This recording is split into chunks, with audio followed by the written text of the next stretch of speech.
Bonjour tout le monde. Alors d'habitude, je vous présente les potentiels, les talents des personnalités. Et cette fois-ci, ça va être un petit peu différent parce que si je montre uniquement les potentiels d'Emmanuel Macron, vous allez tomber de haut. Parce qu'il pourrait faire de belles choses, il pourrait être un excellent président. Mais il faut bien comprendre qu'Emmanuel, il est comme nous tous, hein. On a des potentiels, mais on a aussi des parts d'ombre, des comportements incorrects. Et comme nous, Emmanuel a bien été conditionné. Alors, encore une fois, comme nous tous, il a la possibilité de s'aligner à ce pourquoi il est codé, c'est-à-dire d'évoluer vers la sagesse en respectant qui il est. Alors, qu'est-ce qu'on y voit dans son schéma?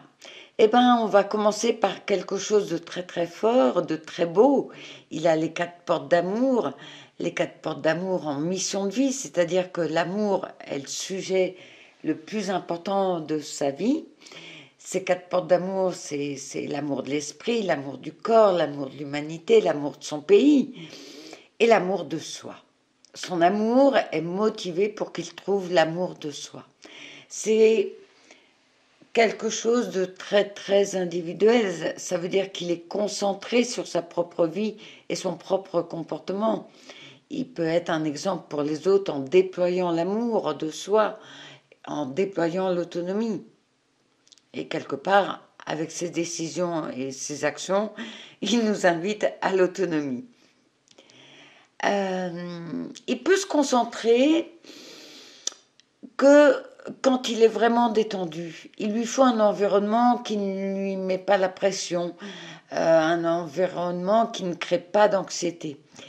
Et lorsqu'il est décontracté, donc lorsqu'il est dans un environnement sain pour lui, ça lui permet de traiter tout ce qu'il a entendu ou vécu, c'est-à-dire ça lui permet de faire le bilan. Il peut tirer des conclusions appropriées de ses expériences et reconnaître la sagesse. Et ça peut aussi lui permettre de bien transmettre aux autres ses pensées, ses idées. C'est là, en fait, qu'il a les interactions les plus satisfaisantes avec les autres. On peut voir aussi qu'il a une bonne mémoire, hein. Il se souvient de ce qui a marché, ce qui a réussi, et donc il a le talent pour obtenir le meilleur résultat possible avec le moins d'efforts possible. Il a aussi une mémoire instinctive, il peut l'utiliser pour trouver des solutions aux problèmes de la société. Il est capable d'initier le changement.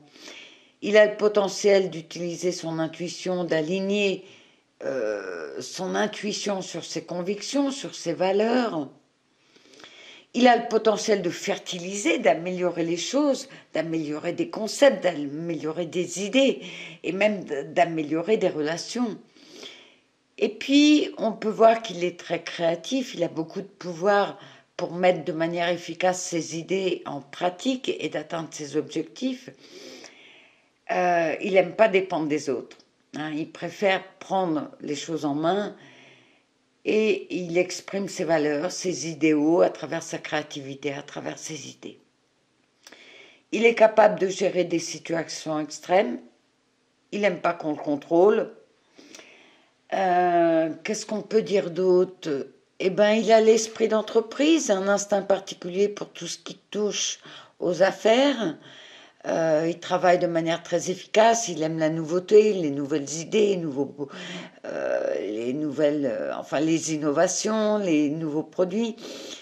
Il va jusqu'au bout des choses, hein. Quand il rentre dans l'expérience, il va au bout, parce qu'au bout, il y aura quelque chose à maturer. C'est quelqu'un, en fait, qui apprend par cycle. Et la sagesse, elle vient avec les cycles.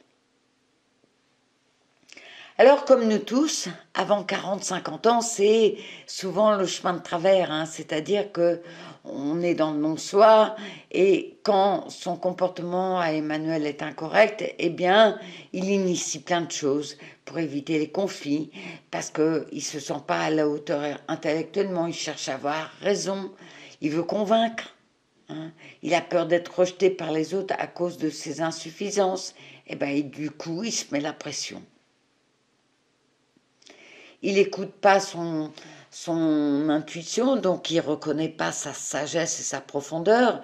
Il fait seulement, il fait semblant d'être un leader pour les autres et il abuse en fait de son pouvoir pour ses propres besoins personnels.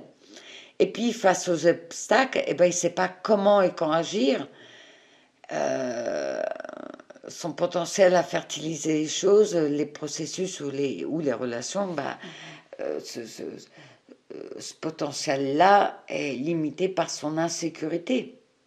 Et plus il est actif, plus il va avoir de difficultés avec les gens qu'il rencontre, alors que, comme je l'ai dit tout à l'heure, il ne peut se concentrer que lorsqu'il est détendu, que lorsque son environnement ne le met pas sous pression.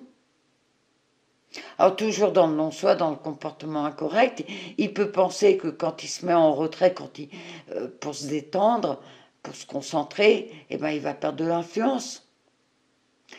Alors voilà en gros ce qu'on peut dire sur Emmanuel Macron. On peut espérer qu'il s'aligne sur sa mission de vie, qui est, je le répète, de déployer l'amour. Hein, il a une grande empathie. Il a la capacité d'aimer une plante autant qu'un humain. Donc, s'il déploie l'amour, ça va nous permettre à nous de connecter toutes les formes d'amour transpersonnelles. Il est capable d'initier le changement dans sa vie et du coup, dans notre vie. Voilà, on se retrouve tout bientôt pour un autre design sur une personnalité. Ciao, ciao!